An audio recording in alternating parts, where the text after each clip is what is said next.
ভালো মোটা সাপটা। ঠিক আছে ঠিক আছে, সমস্যা নেই সমস্যা নেই সমস্যা নেই, তুমি আগে বের করো।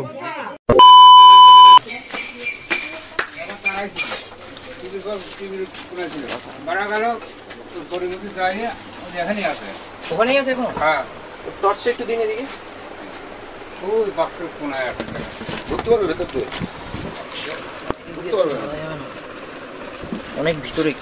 এই ঘরের যা অবস্থা, এগুলো ঠিক করা দরকার। ঠিক আছে, এখানে ইঁদুর থাকে, ইঁদুর খেতেই সাপ আছে। ঠিক আছে, আজকে দাঁড়ার সাপ আসছে, কালকে বিষধর সাপ আসতেই পারে। ঠিক আছে, এই আজকে রেস্কিউ করে দেওয়ার পরে আপনারা এই জায়গাটা একটু পরিষ্কার করার ব্যবস্থা করুন। ঠিক আছে, দাদা একটু সরে লাইট ম্যান মুখটা দেখতে ওই যে তলায়, ওই যে তলায় এত বড় চোখ চোখ করছে। নিচে লাইট ম্যান কে কে খাবি লাইন দে।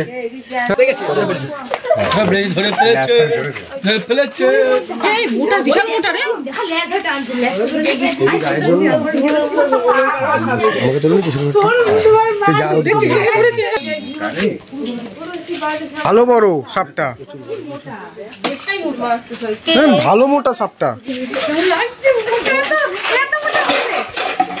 ঠিক আছে ঠিক আছে, সমস্যা নেই সমস্যা নেই সমস্যা নেই, তুমি আগে বের করো।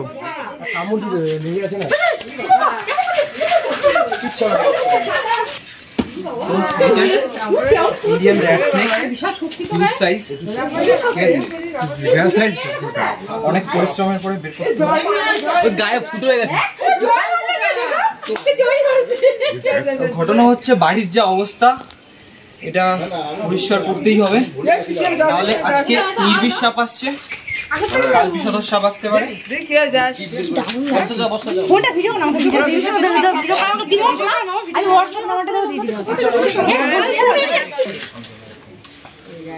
এই সাপটা দেখে রাখুন। ঠিক আছে, এই সাপটাকে অনেকে চুপ চুপ চুপ চুপ চুপ। এটা গোখরো সাপ না, এটা হচ্ছে দাঁড়ার সাপ। এটা ইঁদুর খেতে আসে, এটার আরেক নাম আছে ইঁদুর সাপ। ঠিক আছে, ট্রেনে একটা ধরে নিয়ে গেছে।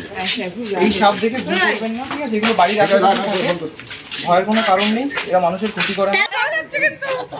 আগেটা তো মানুষের কারণে ঢুকছে, দেখ দেখ ওটা কেমন করছে তো, এরা কি করবে, বাইরে ছেড়ে দেবে